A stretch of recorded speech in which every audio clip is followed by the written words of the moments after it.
In this section, I will talk about how the National Police Chiefs Council, NPCC, has issued the first official assessment of violence against women and girls in the UK, placing such offenses on the same footing as terrorism and serious organized crime.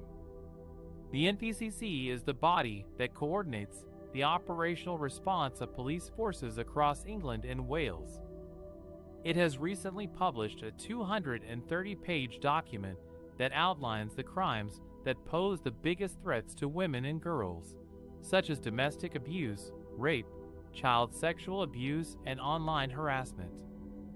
This document is similar to the ones used by police to tackle national threats such as terrorism and serious organized crime, and it gives violence against women and girls, VWG, the same status as a strategic policing priority.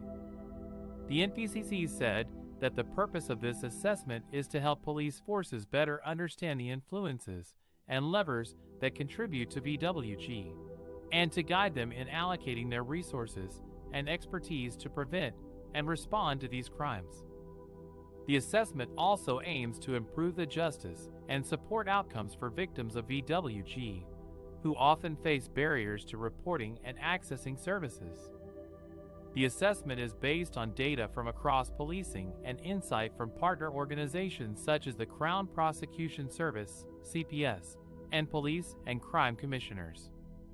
It will be reviewed annually to reflect the changing nature and scale of VWG, which is expected to continue to rise in the coming year.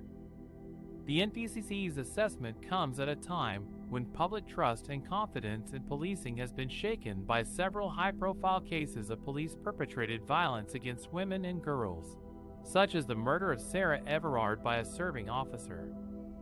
The NPCC said that it has analyzed this issue separately as part of a performance report published in March, and that it is taking steps to tighten vetting procedures, identify any existing officers who should be investigated, and root out abusers.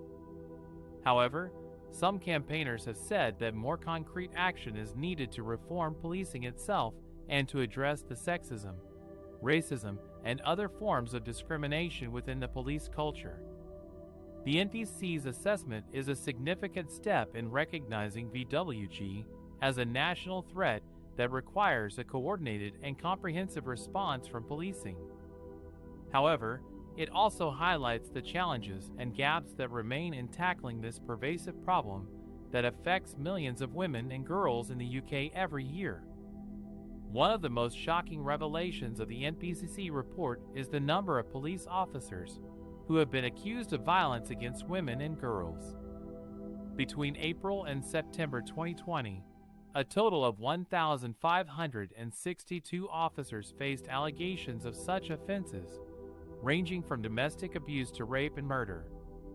This means that on average, more than 8 officers were accused every day. However, the report also shows that the vast majority of these officers faced no serious consequences for their actions.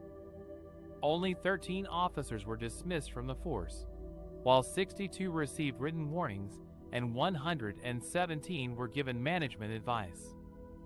The rest either faced no action at all or had their cases unresolved.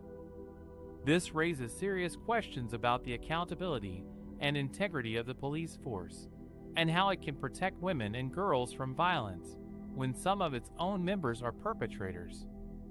How can the public trust the police to investigate these crimes fairly and impartially when they may be covering up for their colleagues or themselves?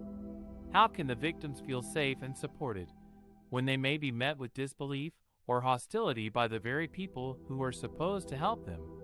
These are some of the challenges that the NPCC and the police chiefs must address urgently if they want to restore confidence and credibility in their profession.